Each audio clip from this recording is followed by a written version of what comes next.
Welcome back to our YouTube channel medical and nurses.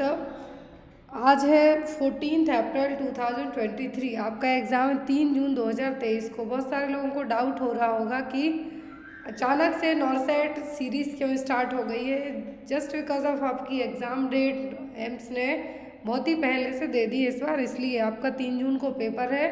Almost बहुत सारे लोग form fill up कर चुके हैं क्योंकि 12 अप्रैल से फॉर्म फिलअप होना स्टार्ट हो गए हैं। जिन्होंने नहीं भरा है वो लोग प्लीज़ भर लें, 5 मई तक आपका फॉर्म फिलअप होने वाला है। इस बार जो वैकेंसी निकाली गई हैं उसमें भी 80-20 रेशियो लगाया गया है, तो आप लोग प्लीज़ एक बार जाके नोटिफिकेशन ज़रूर रीड आउट करें। और जैसा मैंने इसके पहले की क्लास में कहा था कि आपके लिए जो नॉर्सेट में क्या सिलेबस, अभी तक 3 बार नॉर्सेट हो चुका है, 3 बार नॉर्सेट का एग्ज़ाम हो चुका है, क्या सिलेबस रहा है वो आपको एज एन एक टॉपिक वाइज है जो कल की क्लास में सेपरेटली बताया जाएगा, जो कि क्लास 20 से 25 मिनट की होगी। और अब आपको जैसे यहाँ पे कहा है कि 50 डेज़ रिमेनिंग, क्योंकि आपके पास ज़्यादा टाइम नहीं है, आपका जो पेपर है वो 3 जून को ही होने वाला है और जो आज ऑलमोस्ट है जो 14 अप्रैल है जो हो चुका है। तो यहाँ पर जब आपका एग्ज़ाम होगा तो आपके जो सभी डाउट हैं वो क्लियर होने चाहिए, आपको कोई भी डाउट नहीं होना चाहिए आपके एग्ज़ाम को लेके। और जो लोग लास्ट टाइम 1 या 2 नंबर से रह गए थे वो लोग अपनी तैयारी बहुत अच्छे से कीजिए ताकि इस बार कोई भी चूक ना हो पाए। तो यहाँ पर आज की क्लास का जो फर्स्ट क्वेश्चन ऐड किया गया है और ये एम्स में आया हुआ क्वेश्चन भी है, MC column patches is diagnostic of. MC column patch है जो किस में देखने को मिलेंगे, किसको डायग्नोस करने में देखने को मिलेंगे? रूमेटिक अर्थराइटिस में, pancreatic infection, tetralogy of Fallot या फिर ब्लंट ट्रॉमा। ब्लंट ट्रॉमा में फ्लेयल चेस्ट देखने को मिलेगा, टेरेटोलॉजी ऑफ फैलेट में बूट शेप्ड हार्ट देखने को मिलेगा, पैंक्रियाटिक इन्फेक्शन में अलग साइन देखने को मिलेंगे, लेकिन रूमेटिक अर्थराइटिस में एमसी कॉलम पैचेस देखने को मिलेंगे। एमसी कॉलम पैच है जो एंडोकार्डियम है, एंडोकार्डियम की जो लेयर है वहाँ पे देखने को मिलेंगे, हार्ट की जो लेयर है एंडोकार्डियम, वहाँ पर ये पैचेस देखने को मिलेंगे। तो यहाँ पर आपका जो डायग्नोस्टिक साइन होगा एमसी कॉलम पैचेस देखने को मिलेगा रूमेटिक अर्थराइटिस में, मतलब कि रूमेटिक फीवर वाले जो पर्सन होंगे उसमें। यहाँ पर जॉन्स फार्मूला या फिर हम ये कह सकते हैं जॉन्स क्राइटेरिया भी आपको आता है रूमेटिक फीवर को डायग्नोस करने में, मेजर और माइनर क्राइटेरिया करके जो पूछा जाता है वो। Next is early sign of cancer of lungs. तो यदि लंग्स का कैंसर है तो कौन सा साइन देखने को मिलेगा? Haemoptysis, hoarseness of voice, chest in drawing या फिर परसिस्टेंट कफ।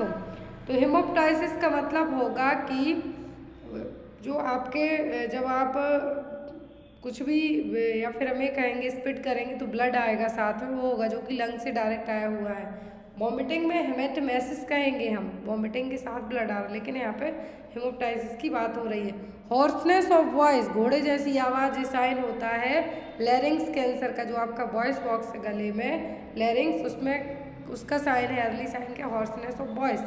फिर आता है यहाँ पर परसिस्टेंट कफ। परसिस्टेंट कफ का मतलब है कि जब आपकी खांसी 2-3 वीक तक कंटिन्यूस चलती जा रही है और इसका कोई अलग से ऐसा रीज़न भी नहीं है कि खांसी के साथ कुछ और हो रहा है, तो अर्ली साइन में क्या कैंसर का अर्ली साइन है जो कंसीडर किया जाएगा एज एन क्वेश्चन के। ऐसा नहीं कि आपको खांसी चल रही मतलब आपको कैंसर हो गया, ऐसा बिल्कुल भी नहीं है। नाउअडेज अभी जो सर्दी जुकाम हुआ है जिसको भी यदि हम बात करें, डॉक्टर कंसीडर कर रहे हैं सीजनल फ्लू है, बट ये जो कोल्ड कफ और फीवर हुआ है अभी जिसको लास्ट 2-3 मंथ में, उनकी सर्दी खांसी 1-1 महीने तक नहीं ठीक हो रही है। तो यहाँ पर ऐसा नहीं कि आपको लंग्स कैंसर हो गया है, कैंसर का साइन हो गया। तो यदि हम एग्जाम पर्पज से पढ़ते हैं तो आपका यहाँ पे आंसर होगा persistent cough. Next one is compression of bleeding carotid artery immediately leads to. यदि कैरोटिड आर्टरी में ब्लीडिंग होती है लंबे टाइम तक तो यहाँ पर क्या होगा? Loss of sense of smell, blindness, stroke या फिर डायरिया। तो कैरोटिड आर्टरी जो नेक के यहाँ पे जो आपकी आर्टरी है इसी को सबसे पहले चेक किया जाता है यदि पर्सन क्या है बेहोश हुआ है तो अनकॉन्शियस है। तो कैरोटिड आर्टरी में यदि ब्लीडिंग होती है तो इसके बाद आप उस ब्लीडिंग को कंप्रेस करते हैं तो ये क्या कॉज कर सकती है? ये कॉज करेगा स्ट्रोक। क्या कॉज करेगा? स्ट्रोक। कैरोटिड आर्टरी में किसी भी तरीके का ब्लड फ्लो होते होते यदि कुछ भी प्रॉब्लम्स क्रिएट होती है तो ये क्या कॉज करेगा, ये करेगा स्ट्रोक, मतलब ब्लड में सीधी सप्लाई ही स्टॉप हो जाएगी। ऑक्सीजन ना ब्लड की सप्लाई होगी, ब्लड की सप्लाई नहीं होगी तो ऑक्सीजन की सप्लाई नहीं होगी, वो पर्सन को स्ट्रोक अटैक आ जाएगा। Next is police man stiff hand is seen इन। ये इमेज आपको एग्जाम में आ सकती है कि ये है क्या, एक्सिलरी नर्व इंजरी है, अर्श पाल्सी है, रिस्ट ड्रॉप है कि none of the above. Policeman tip या फिर पोर्टर स्ट्रिप हैंड है जिसको कहा गया है, तो ये यहाँ पर क्या है, इसमें होगा क्या, active flexion impossible because of paralysis biceps brachialis and brachioradialis. तो यहाँ पर क्या हो रहा है, पैरालाइसिस हुआ बाइसेप्स मसल में, ब्रैकियलिस और ब्रैकियोरेडियलिस मसल्स में। तो यहाँ पर अब ये चीज़ हुई है यदि, तो ये किसके कारण होगी, ये हुई है किसी ना किसी इंजरी के कारण, और यहाँ पर ये हुई है किसके कारण, अर्ब पाल्सी के कारण। किसके कारण, अर्ब पाल्सी के कारण। Paralysis of supinator cause pronation deformity of forearm. तो ये फोर आर्म की डिफॉर्मिटी है जिसमें पुलिसमैन टिप हैंड क्यों कहा गया, कि जैसे पुलिस वाले पीछे की तरफ इशारा करके आपसे, यदि आप कहीं पकड़े जाते हैं, अपनी बाइक से जाते हैं, तो यहाँ पर वो यदि जो भी आपसे कहेंगे कि कम में निपटा सुलझा देंगे आपको, तो इसीलिए इसके लिए क्या कहा गया है, पुलिसमैन टिप। क्या है, पुलिसमैन टिप या फिर पोर्टर स्टिफ हैंड, जो कि अर्ब पाल्सी में देखने को मिलेगा। यहाँ पर आपका आंसर क्या होगा, अर्ब पाल्सी। अब आपको एग्जाम में या तो इमेज दी जा सकती है कि ये है क्या, तो ये पुलिसमैन टिप हैंड, या फिर पूछा जा सकता है कि ये किस में देखने को मिलेगा, तो ये देखने को मिलेगा अर्ब पाल्सी में। और इसमें क्या होगा, एक्टिव फ्लेक्शन इम्पॉसिबल रहेगा। क्यों, क्योंकि बाइसेप्स ब्रैकियलिस और ब्रैकियोरेडियलिस मसल्स के कारण। Next and most important question, in Weber test and Rinne test cranial nerve examined as. Weber test और रिने टेस्ट सबसे पहले ये पता होना चाहिए क्यों किया जाता है, तभी आप आंसर दे पाएंगे कि कौन सी क्रेनियल नर्व को चेक करने के लिए टेस्ट किया जा रहा है। तो ऑप्शन में cranial nerve first, cranial nerve second, cranial nerve 8 या फिर क्रेनियल नर्व 7। तो जो वेबर टेस्ट है क्या है, वेबर टेस्ट है एंड रिने टेस्ट है। क्या है, वेबर टेस्ट और रिने टेस्ट है, दोनों टेस्ट किए जाते हैं किसके लिए, ये दोनों टेस्ट किए जाते हैं हियरिंग के लिए। किसके लिए, हियरिंग के लिए। तो यहाँ पर रिने टेस्ट से डिटेक्ट किया जाएगा कि आपको हियरिंग लॉस, या फिर और जो वेबर टेस्ट है इससे पता किया जाएगा कि आपको हियरिंग लॉस की प्रॉब्लम कहाँ पर है। और जो आपका हियरिंग वाला काम कौन सी क्रेनियल नर्व करती है, 8वें नंबर की क्रेनियल नर्व करेगी, वेस्टिबुलोकोक्लियर नर्व करेगी। तो यहाँ पर 8वें नंबर की क्रेनियल नर्व को चेक किया जा रहा है रिने टेस्ट और वेबर टेस्ट से। तो यहाँ पर पर्सन के लिए जो वेबर टेस्ट और रिने टेस्ट, जब वेबर टेस्ट किया जाएगा वाइब्रेशन होगा। आपको यहाँ पर एक इंस्ट्रूमेंट लिए रहते हैं, तो क्या होगा, vibrated on the forehead, no lateralization, मतलब कुछ भी फील नहीं होगा। रिने टेस्ट में आपको कान के यहाँ पर बोन कंडक्शन टेस्ट हम जिसको कहेंगे, बोन कंडक्शन टेस्ट भी हम इसको कह सकते हैं, जो कि सेंसरी न्यूरो हियरिंग लॉस के लिए नहीं किया जाएगा। लेकिन जो सेंसरी न्यूरल हियरिंग लॉस के लिए किया जाता है वो होता है Weber test. Rinne test bone conduction test के लिए किया जाएगा। तो यहाँ पर आपको दोनों टेस्ट एग्जाम में आ सकते हैं, रिने टेस्ट और वेबर टेस्ट, ये चेक किया जा रहा है इससे 8वें नंबर की क्रेनियल नर्व को।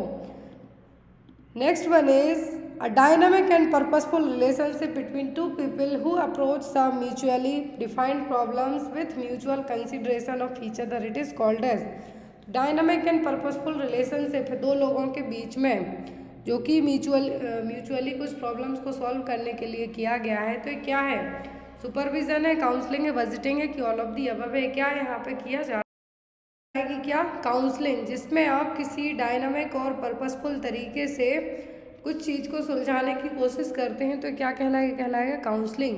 अब यहाँ पर जो काउंसलिंग दे रहा है वो कहलाएगा आपका काउंसलर, जो ले रहा है वो कहलाएगा काउंसलिंग। एग्जाम में आता है जो काउंसलिंग दे रहा है वो है काउंसलर, जो ले रहा है वो कौन है, काउंसलिंग।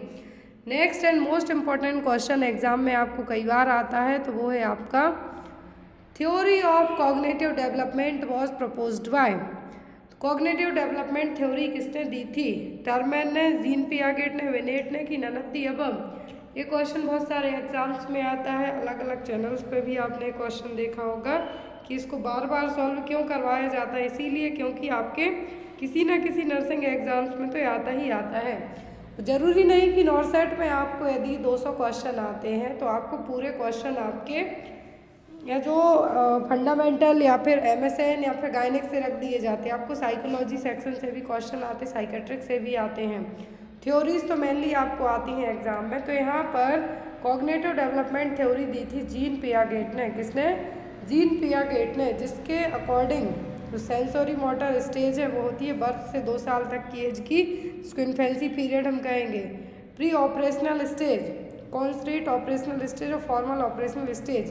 तो यहाँ पर जीन पियागेट की जो थ्योरी है आपको एग्जाम में आती है और दी थी किसने? Cognitive development theory Jean Piaget ने।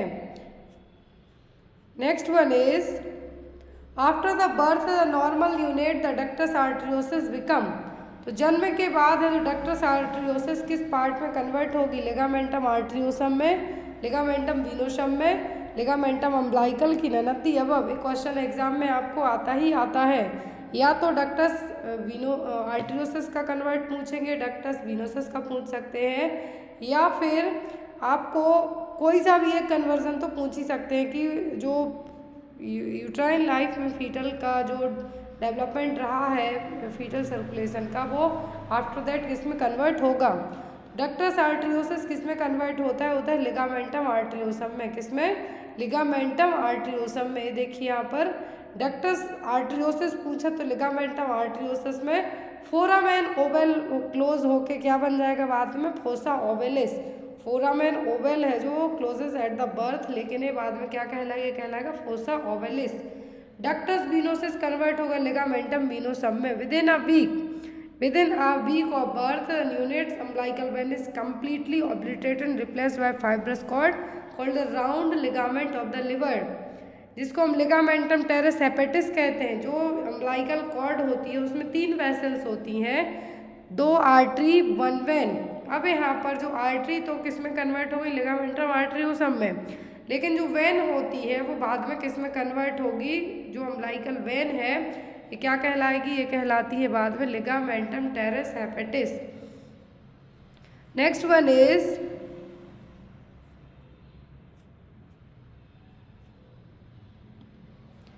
a patient with laryngitis is treated symptomatically for 2 weeks but is still experiencing hoarseness, persistent hoarseness may be associated with। तो यदि किसी पर्सन को लैरिंजाइटिस जो लैरिंग्स का इन्फेक्शन है उसको as a symptomatic 2 week treat कर दिया, लेकिन आफ्टर द ट्रीटमेंट के बाद उसको फिर से उसकी आवाज़ में चेंजेस देखने को मिल रहे हैं, तो ये क्या है? ब्रोंकाइटिस के साइन है, अस्थमा के हैं, लैरिंजियल कैंसर के हैं कि नन ऑफ द अबव? तो लैरिंग्स कैंसर में किसके हैं? ये हैं लैरिंग्स कैंसर के। क्योंकि यदि आपको लैरिंजाइटिस है, आपको 15 दिन के लिए 15 दिन के बाद आपने पहले ट्रीटमेंट लिया, लैरिंजाइटिस में आपको इन्फेक्शन इन्फ्लामेशन होगा, गले में आपको हैवीनेस रहेगी, लेकिन ये सब ठीक होने के बाद दोबारा से आपको आपकी जो आवाज़ है उसमें मेनली चेंजेस देखने को मिलते हैं, जो कि हॉर्सनेस ऑफ वॉइस एक क्लासिकल साइन कंसीडर किया जाता है। इसके लिए वॉइस बॉक्स और लैरिंजियल कैंसर के लिए यदि वो फिर से देखने को मिलता है तो वो क्या कहलाएगा? वो कहलाएगा लैरिंजियल कैंसर के लिए, और डॉक्टर आपको लैरिंग्स कैंसर को डायग्नोस या फिर टेस्टिंग करवाने के लिए कहेंगे। साइन है, सभी साइन है लैरिंजियल कैंसर के। Next one is abrupt withdrawal of barbiturate causes. तो यदि आपने बार्बिचरेट्स को अचानक से स्टॉप कर दिया देते देते मेडिसिन, अब यहाँ पर यदि आपने बार्बिचरेट्स क्या किए? स्टॉप किए, तो एक तरीके से CNS को डिप्रेस करने का काम करते हैं, लेकिन यदि आपने इनको स्टॉप किया तो ये क्या कॉज करेंगे? स्लीपीनेस, इरिथेमा, ईचिंग या फिर सीजर्स। तो कोई भी जितनी भी साइकेट्रिक मेडिसिन होती हैं इनको ना तो बिना प्रिस्क्रिप्शन के लिया जाता है और ना ही बिना डॉक्टर की एडवाइस के स्टॉप किया जाता है। यदि आपने अचानक से बार्बिचरेट्स देते देते स्टॉप कर दिया तो पर्सन को सीजर्स आने के चांसेस बढ़ जाएंगे। किसके आने के? सीजर्स आने के चांसेस बढ़ जाएंगे।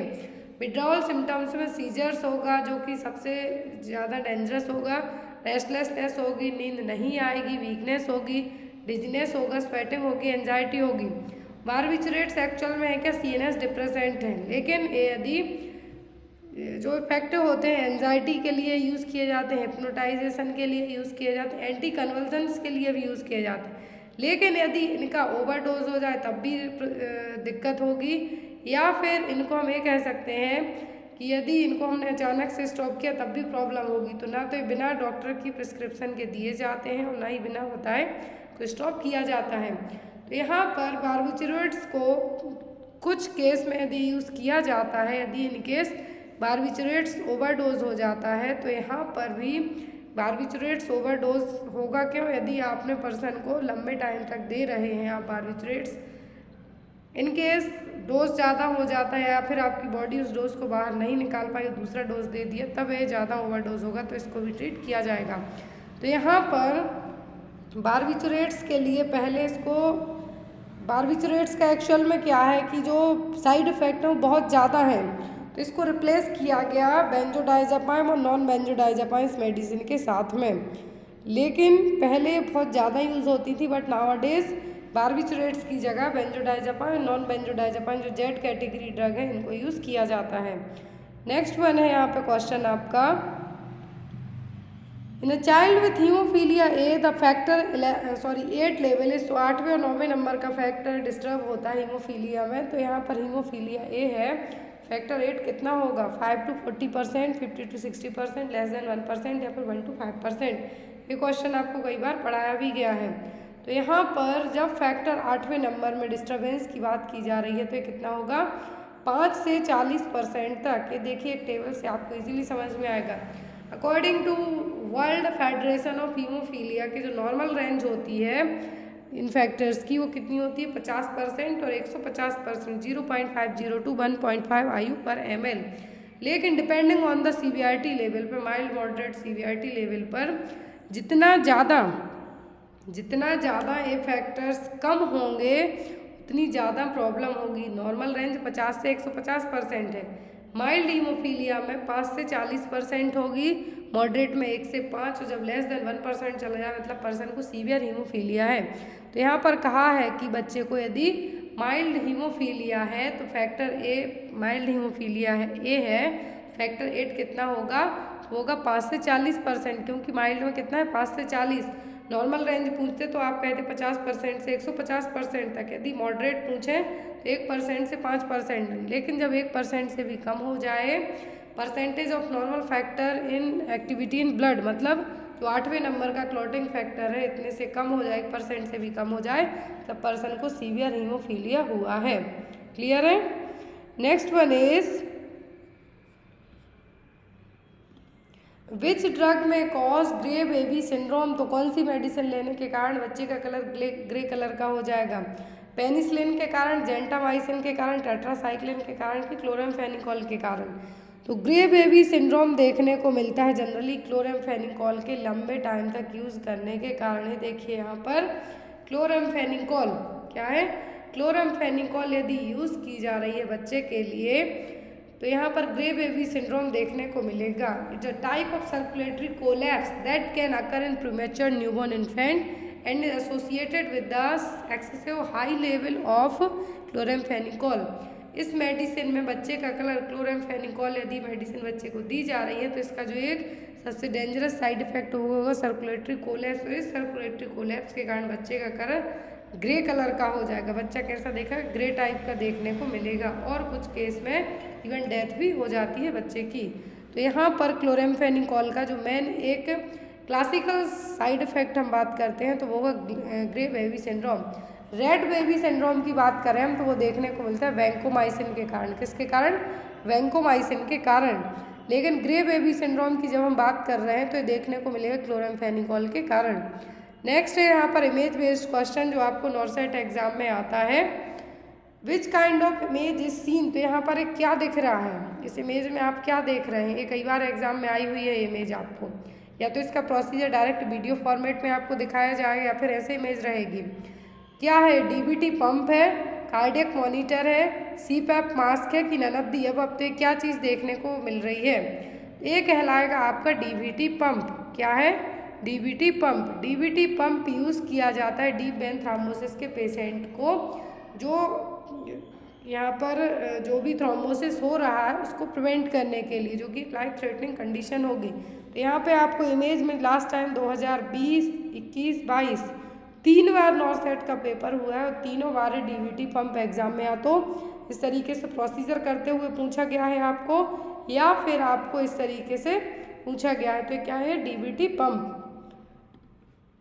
होमन साइन देखने को मिलता है किसमें? डीप वेन थ्रोम्बोसिस के पेशेंट में। एक और नेक्स्ट इमेज बेस्ड क्वेश्चन है, what is the name of this equipment which is seen in the image. तो यहाँ पर एक इक्विपमेंट दिख रहा है, तो ये क्या है? ईसीजी है, ईसीटी है, ईईजी है कि नन ऑफ द अबव।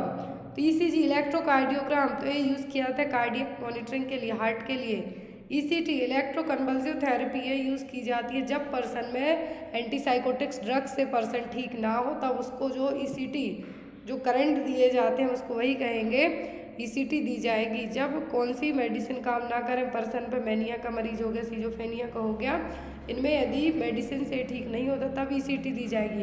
इलेक्ट्रोएंसेफेलोग्राम में जो ब्रेन की टेस्टिंग के लिए यूज़ किया जाएगा। तो यहाँ पर ये जो मशीन दिख रही है ये क्या है? ये है ईसीटी इलेक्ट्रोकन्वल्सिव थेरेपी, जो कि जनरल एनेस्थीसिया देने के बाद इसको किया जाता है। और जिस पर्सन में यदि आईसीपी बढ़ा हुआ हो उसमें ईसीटी नहीं की जाती, एब्सोल्यूट कॉन्ट्राइंडिकेशन कंसीडर किया जाता है। ये रही ईईजी इलेक्ट्रोएंसेफेलोग्राम और ये रही यहाँ पर ECG. Next is butterfly rashes is seen in. तो बटरफ्लाई रेसेस किस में देखने को मिलेंगे? Syphilis, systemic lupus erythematosus, TB या फिर मीजल्स में। बटरफ्लाई रेसेस का मतलब है दोनों चीक्स के, आँखों के नीचे, नोज पर, चिन पर, फोरहेड पर कुछ रेसेस देखने को मिलेंगे जिनको कहा जाता है बटरफ्लाई रेसेस। तो देखने को मिलते हैं एसएलई में, जो कि कनेक्टिव टिश्यू की डिसीज़ है। एग्जाम में आता है सिस्टमैटिक लूपर एरिथ्रोमेटस, जो कि कनेक्टिव टिश्यू की डिसीज़, ऑटो इम्यून डिसीज़ है, जिसमें आपकी खुद की एंटीबॉडीज़ आपके खुद के टिश्यू हैं जो अपने टिश्यूज़ पर अटैक करेंगे। और ये रेसेस जो दिखाई दे रहे हैं कहलाते हैं butterfly rashes. Next one is the colour used for tagging a dead body. तो डेड बॉडी के लिए कौन सा कलर यूज़ किया जाएगा? पिंक, येलो, ब्लैक या फिर वाइट। ये जो हॉस्पिटल में कलर कोड अपनाए जाते हैं, यदि पर्सन की डेथ हो गई तो टैग लगाया जाता है, तो कौन से कलर का टैग लगाएंगे आप? पिंक, येलो, ब्लैक या फिर वाइट। जो कलर यूज़ किया जाएगा हॉस्पिटल में डेड बॉडी को टैग करने के लिए वो होता है ब्लैक कलर का टैग। कौन सा? ब्लैक कलर का tag. Next one is Which of the following is the element of difference between community and society? Community और सोसाइटी के बीच का एक डिफरेंस क्या है? Definitive locality, sentiment of awareness, a group of person, likeliness of interest. Community और society के बीच का एक जो बेसिक डिफरेंस है वो कौन सा? वो डेफिनेटिव लोकेलिटी। क्या है? Definitive locality. ये देखिए यहाँ पर सोसाइटी और कम्युनिटी में डिफरेंस दिया हुआ है।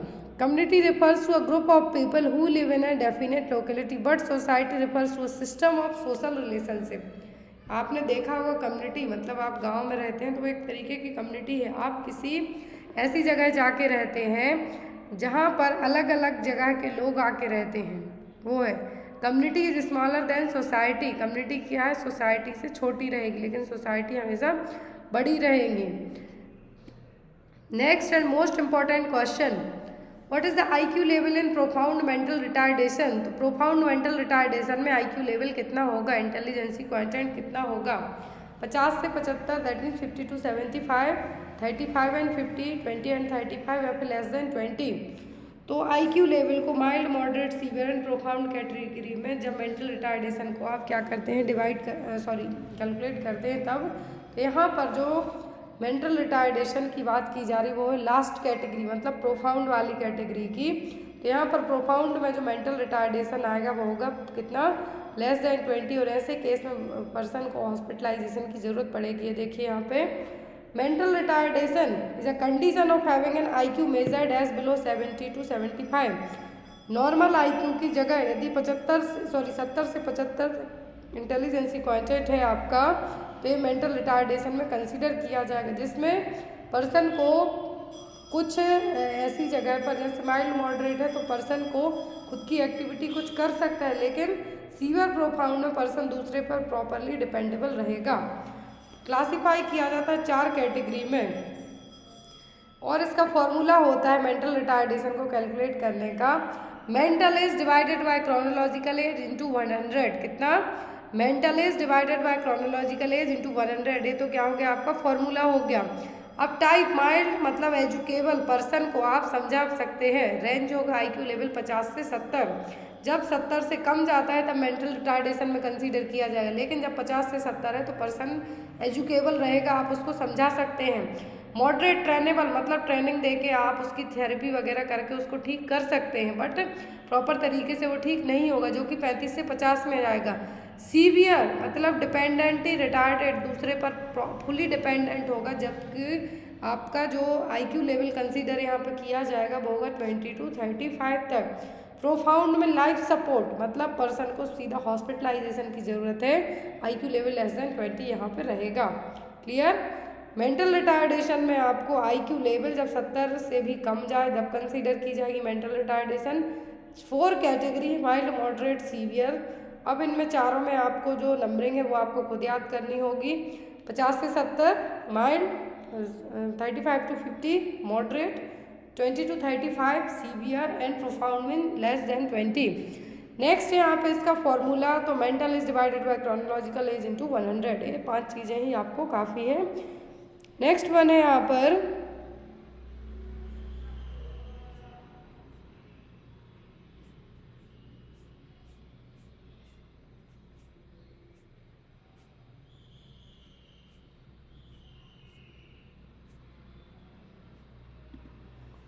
Preservation used for storing blood for transfusionist. तो यदि ब्लड को आपने लंबे टाइम तक स्टोर किया हुआ है तो कौन सा प्रिजर्वेटिव यूज़ किया जाएगा? EDTA, heparin plus dextrose, CDP या फिर none of the above.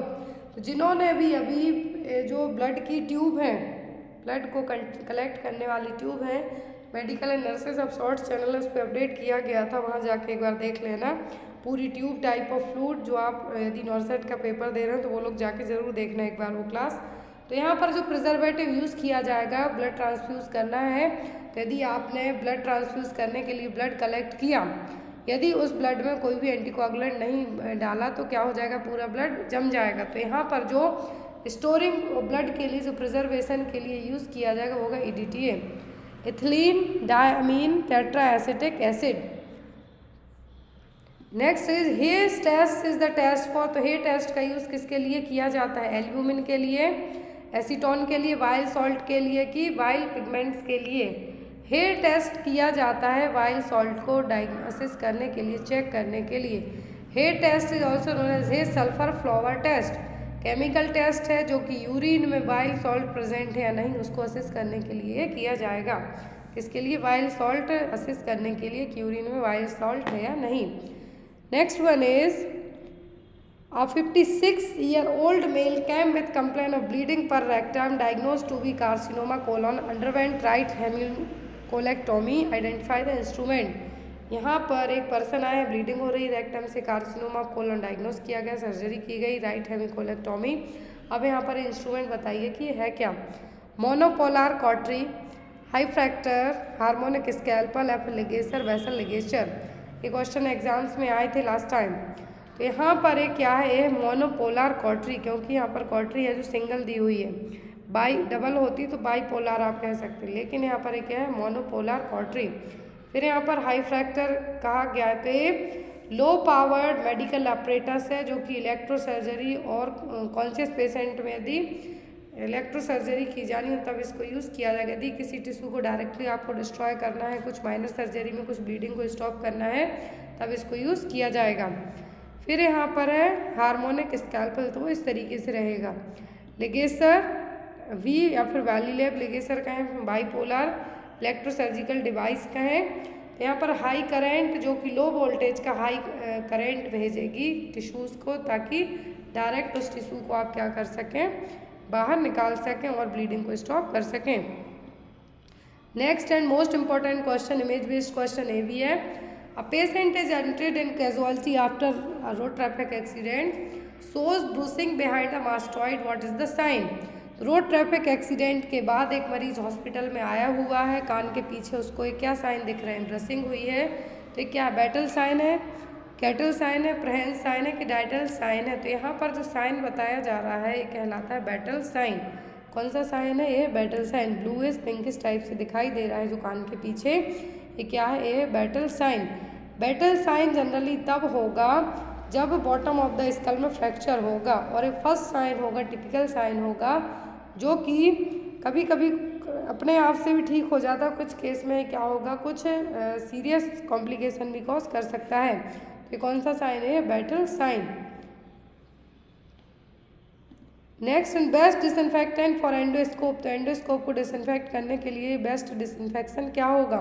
Hypochloride, ग्लूटाल्डिहाइड, formaldehyde या फिर नन ऑफ द अबव। तो हाइपोक्लोराइड जो कोविड वाले पेशेंट के लिनिन वगैरह हो गए या फिर HIV वाले के हो गए, उसमें यूज़ किया जाता है। ग्लूटाल्डिहाइड यूज़ किया जितने भी एंडोस्कोपिक रहेंगी उनके लिए। फॉर्मल्डिहाइड ओटी को फ्यूमिगेट करने के लिए कि गैस है जो कि यूज़ की जाएगी। नेक्स्ट है यहाँ पर आपका क्वेश्चन,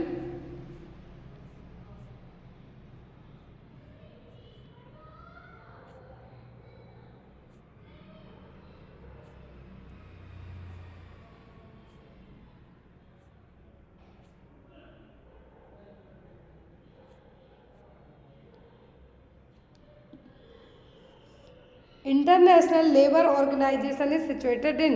इंटरनेशनल लेबर ऑर्गेनाइजेशन कहाँ पर है? स्कॉटलैंड में इसका हेडक्वार्टर, जेनेवा में, डेनमार्क में कि USA में? तो इंटरनेशनल लेबर ऑर्गेनाइजेशन का हेडक्वार्टर है जेनेवा में। कहाँ पे? जेनेवा में, जिसकी स्थापना हुई थी 1919 को। जेनेवा में ILO का हेडक्वार्टर है। नेक्स्ट क्वेश्चन नर्सिंग का फेमस क्वेश्चन है। 3D सिम्टम्स की बात हो रही है। 3D symptoms are diarrhoea, dementia, dermatitis और the symptoms of which deficiency disorder. तो ये 3D सिम्टम है किसकी कमी के कारण होने वाले हैं? थायामीन, राइबोफ्लेविन, बायोटिन या फिर नियासिन। तो डायरिया, डिमेंशिया, डर्मेटाइटिस तीनों किसकी कमी के कारण होते हैं नियासिन की कमी के कारण। किसकी कमी के कारण? नियासिन की कमी के कारण। नियासिन की कमी के कारण जो डिसीज़ हो रही है वो कहलाएगी पेलाग्रा।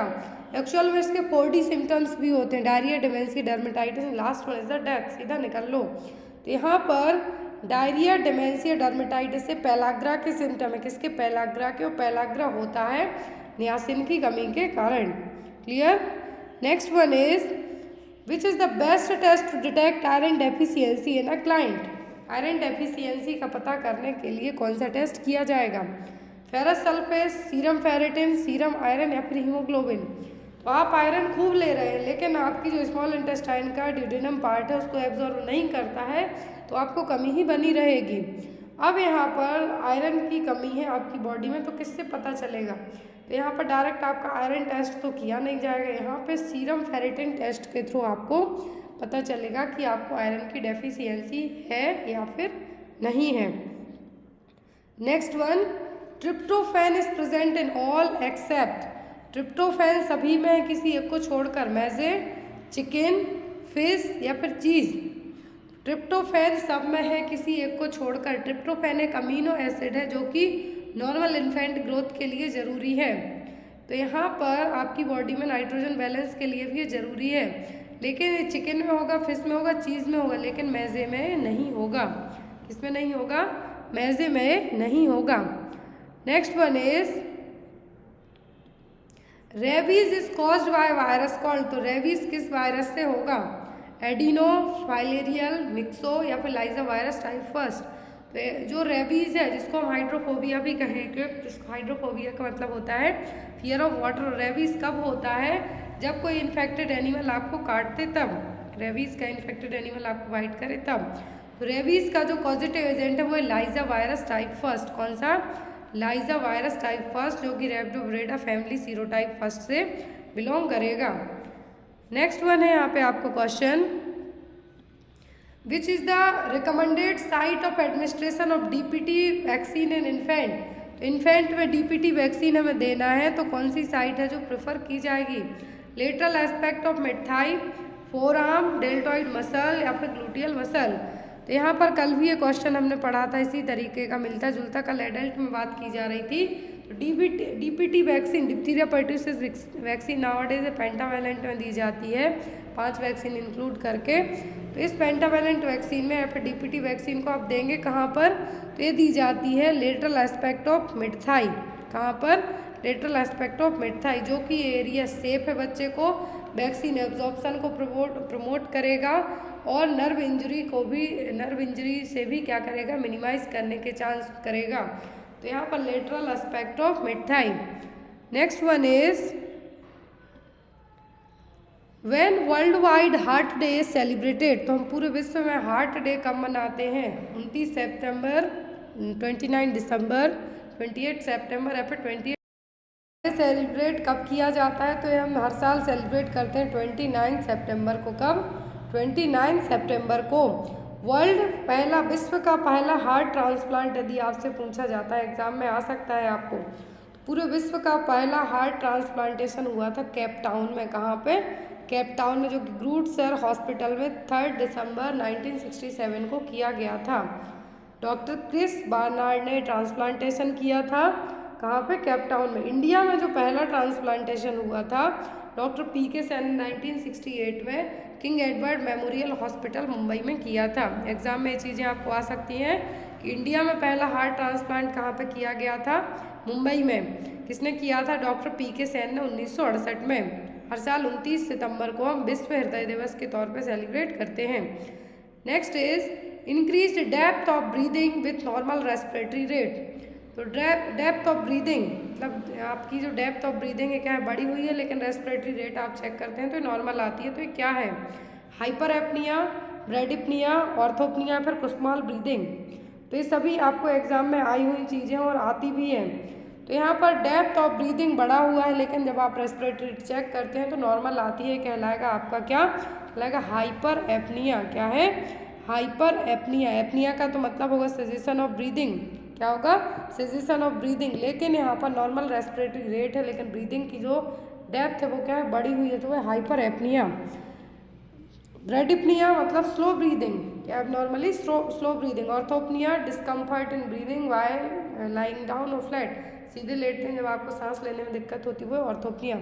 कुस्मॉल ब्रीदिंग देखने को मिलेगी मेटाबॉलिक एसिडोसिस में, जिसको हम डीप और लेबर्ड ब्रीदिंग के नाम से भी जान सकते हैं। डीप और लेबर्ड ब्रीदिंग मतलब Kussmaul breathing generally metabolic acidosis के केस में देखने को मिलेगी।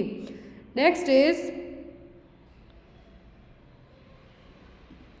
The most significant sign of respiratory distress in preterm babies. Preterm babies का जो रेस्पिरेटरी डिस्ट्रेस का मेन साइन है वो क्या होगा? फर्स्ट थिंग, प्रीटर्म बेबीज हैं क्या? क्या है? तो प्रीटर्म बेबीज हैं क्या? तो ऐसे बच्चे जो 37 वीक का जेस्टेशनल वीक कंप्लीट करने के पहले ही पैदा हो जाते हैं, और उनमें यदि रेस्पिरेटरी, जरूरी नहीं कि जो सब बच्चे 37 वीक के पहले पैदा हुए उनमें रेस्पिरेटरी डिस्ट्रेस हो, ऐसा नहीं है। कुछ बच्चे मोस्टली ठीक होते हैं, जनरली 34 के पहले होते हैं उनमें सब प्रॉब्लम होती है, लेकिन 36 के बाद वालों में नहीं होती। लेकिन यदि बच्चा प्रीटर्म बेबी है, रेस्पिरेटरी डिस्ट्रेस है, तो क्या साइन होंगे? नेजल फ्लेयरिंग होगी, बैरल चेस्ट होगा, ब्रेडिकार्डिया होगा, फिर ग्रंटिंग एंड चेस्ट इंड्रॉइंग होगा। तो यहाँ पर बच्चे को प्रीटर्म बेबी की बात करते हैं रेस्पिरेटरी डिस्ट्रेस के लिए, आरडीएस के लिए, तो वो होगा यहाँ पर नेजल फ्लेयरिंग। क्या होगा? नेजल फ्लेयरिंग, जो कि आरडीएस क्या होगा? न्यूबॉर्न में होगा, इमेच्योर लंग्स के कारण होता है। किसके कारण? इमेच्योर लंग्स के कारण होगा ये आरडीएस। अब यहाँ पर जो बैरल चेस्ट है, क्या है? ये बैरल चेस्ट जनरली देखने को मिलता है एम्फाइसेमा के पेशेंट में। किसमें? एम्फाइसेमा के पेशेंट में। ग्रंटिंग और चेस्ट एंड्रॉइंग तो साइन होता है किसका? ये होता है जनरली बच्चों में निमोनिया के कारण। किसके कारण? निमोनिया के कारण। नेजल फ्लेयरिंग मतलब बच्चे को सांस लेने में बहुत दिक्कत हो रही है, और होगा आरडीएस के कारण। नेक्स्ट वन इज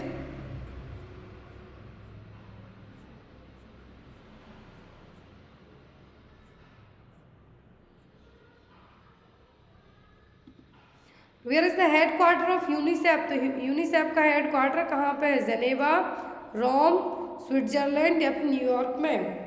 तो यूनिसेफ का जो हेड क्वार्टर है, United Nation International Children's Emergency Fund. UNICEF का जो हेड क्वार्टर है कहाँ पर है?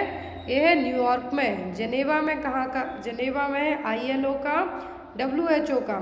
रोम में किसका है? जो Food and Agriculture Organization FAO का। तो यहाँ पर यूनिसेफ का हेड क्वार्टर कहाँ पर है? न्यूयॉर्क में। रहा यूनिसेफ का लोगो। स्थापना हुई थी 11 दिसंबर 1946 को। कब? 11 दिसंबर 1946 को। WHO की स्थापना पूछे तो 7 अप्रैल 1948 में। यूनिसेफ का पूछे तो 11 दिसंबर 1946 में। एक क्वेश्चन आपके लिए, इसका आंसर आप लोग कमेंट बॉक्स में देना। मोस्टली बहुत सारे लोग हैं जो आंसर सही देंगे, बट आप यदि आंसर सही नहीं भी दे पाते बट फिर भी आप कोशिश ज़रूर करना। क्वेश्चन है यहाँ पे, in mission Indradhanush all vaccine are covered except. Mission Indradhanush में सभी वैक्सीन कवर की जाएंगी किसी एक को छोड़कर। डिप्थीरिया, वुफिंग कफ, ट्यूबरक्लोसिस या फिर पीसीवी न्यूमोकोकल वैक्सीन। कौन सी वैक्सीन है जो मिशन इंद्रधनुष में कवर नहीं की जाएगी? आई होप आपको जो नॉर्सेट फर्स्ट क्लास है अच्छी लगी हो, और कोशिश करूँगी कि जब तक आपका नॉर्सेट एग्ज़ाम है या फिर आपके अदर नर्सिंग एग्ज़ाम में आपको एक से एक अच्छा कंटेंट प्रोवाइड करवाया जाए। Thank you for watching us. Bye bye, take care.